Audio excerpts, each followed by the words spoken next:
Gosh, Dad, what's got into him? I I didn't think he'd ever leave. I'm letting him go, son. You mean you're firing him? You're firing Ray? That's it. Gee. There's not much to do around here right now, and, But what'll you do when it's spring? The planting and the new chicks to take care of? They'll be arriving before very long. yep, and this year I'll have my own son to help me with them. You're old enough now, and, But I don't want to. But, Dad, just a minute. You haven't heard all of it yet. I have plans for you, my boy. but I have plans too, and Oh, I realize you won't be satisfied with helping like you have been doing now you're finishing high school. I'll say I won't. So I have it all planned out. We'll go on shares. We'll what? We'll share. You'll have a real interest in the farm. Not especially big at first, but as soon as you get so you can handle it, I'll add to it. Well, Dad, that's nice of you and all that, but Surprised, aren't you? Well, I've been planning all along that as soon as you finished high school, I'd give you an interest in the place. I don't want an interest in it. I don't want to be a farmer. I don't want to raise chickens. I hate the place. Why, Carl, what are you talking about? I mean it, Dad. I'm going to Salt Lake and take a business course. Oh, no, you aren't. You don't know what you're talking about saying you don't like farming. We've always been farmers. It's in the blood. Not mine. You'll feel differently about it when you're more or less working for yourself and not just helping me. And starting young, the way you're doing, there's no reason why you shouldn't be one of the best farmers in the region. But, Dad, it's not what I want. I really don't like it, and when I think of spending the rest of my life here, miles from anything that's interesting, well, I just won't do it, that's all. Sit down a minute, Carl. I want to talk to you. Yes, Dad? Now, where did you get these notions? Tell me about them. Well, it all happened Christmas time. I thought so. When you were visiting that high school friend of yours. Yes, that was it. And I saw such interesting things. Museums, libraries, and places where they hang pictures. And I suppose you want to be an artist now. No, Dad, not an artist. But I would like to be places where I could see what the artists do. And was your friend interested in all these things too? Jim? Gosh, no. But he had some girlfriend he wanted to see all the time. So his grandmother took me around and showed me everything there was to see. Gee, Dad, it was fun. Just seeing buildings, even the ones I didn't go in. And every place you'd look, there'd be people. Lots of people.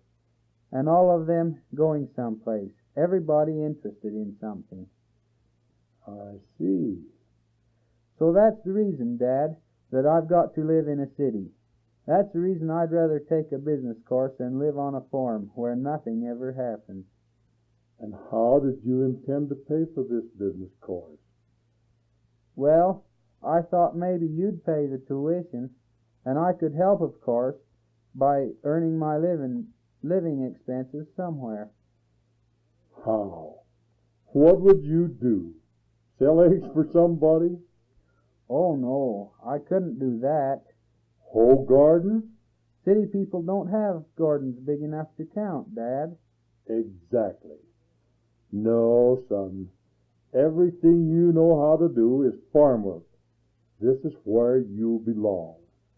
But I could learn something else. There must be something I could do that people would want.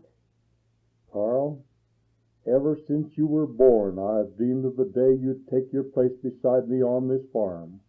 I've worked for that day. I've tried to make it a place you'd be proud to have a part in. And now that day's come.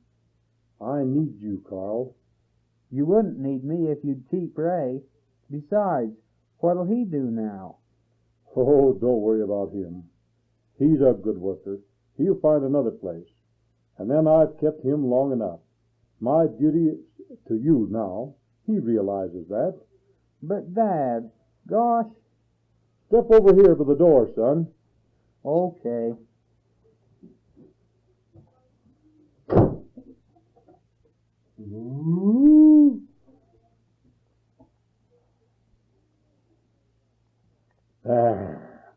Now smell that fresh, clean air. You don't get air like that in a smoky city. I wouldn't care. I want to be where there are people. Look in all directions as far as you can see. I own that. It's mine. Yes, and yours too, Carl. Doesn't that thrill you, boy? Coops of chickens to be tended. Chickens that catch cold and get sick. Cows that get caught on barbed wire. Mud ankle deep every place you step. Nobody to look at but old Ray. And now he's leaving. No thanks, Dad. Not for me. Carl, I've tried to be patient with you. I've explained why you belong on a farm. Why Stewarts always have and always will. But you won't listen to me. But, Dad... Well, you're going to stay here. And you're going to do your part. You'll learn to like it. And in the meantime, you'll pretend you do. Understand? Yes, Dad.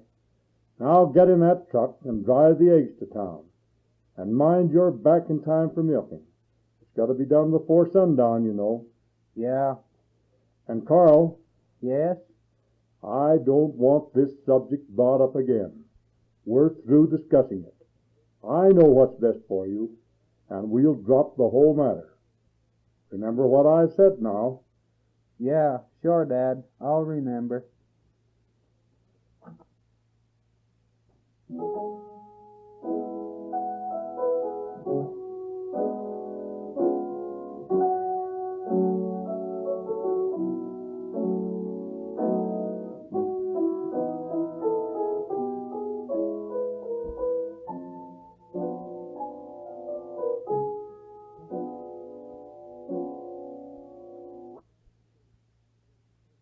As the scene of our dramatization opens, we find Mrs. Strong and her daughter Mary putting the finishing touches on the evening meal.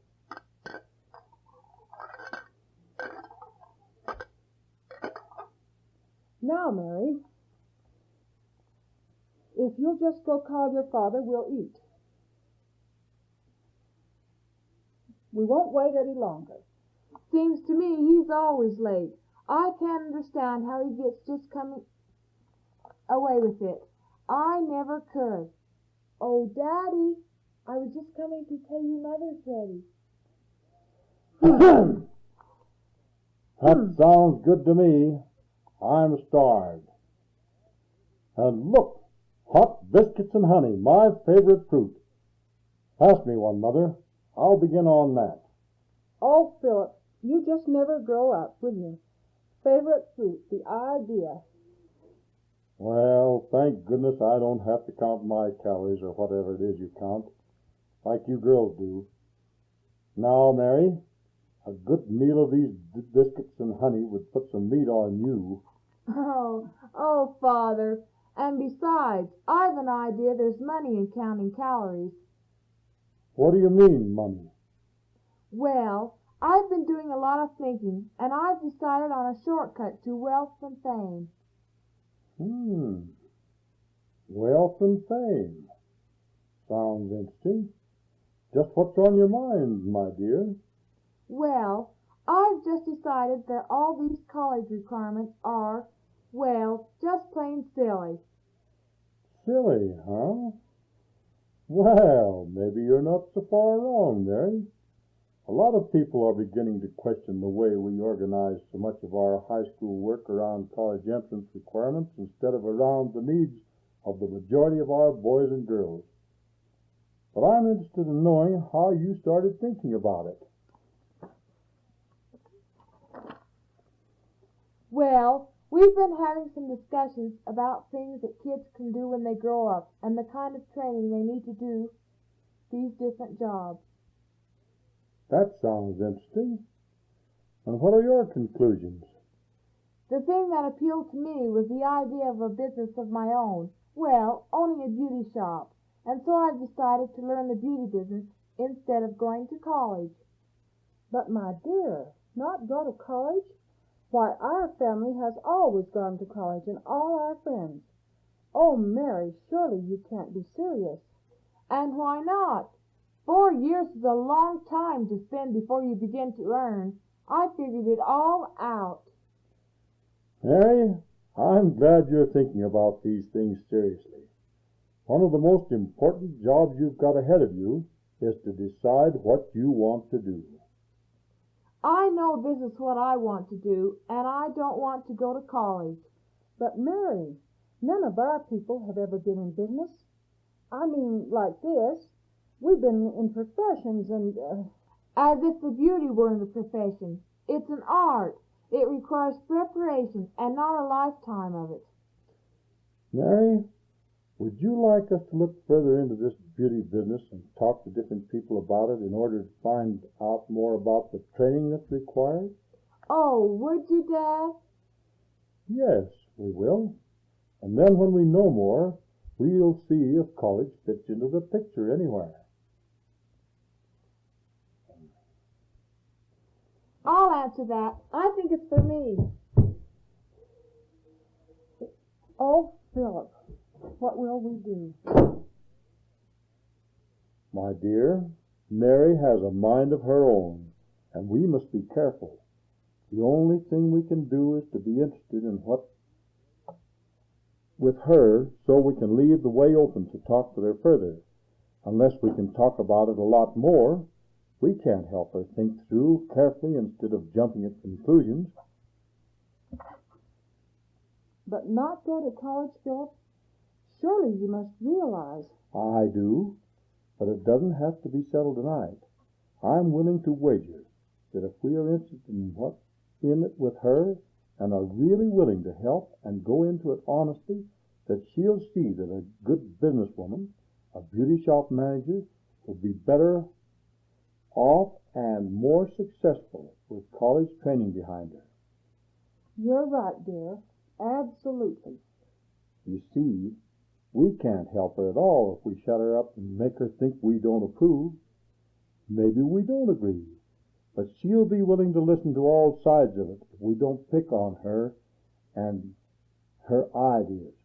But first of all, we've got to keep her feeling she can count on us and can talk things over with us no matter what she thinks. Right again, as always. Here the first thing I did was to show I was hurt and shocked about her ideas.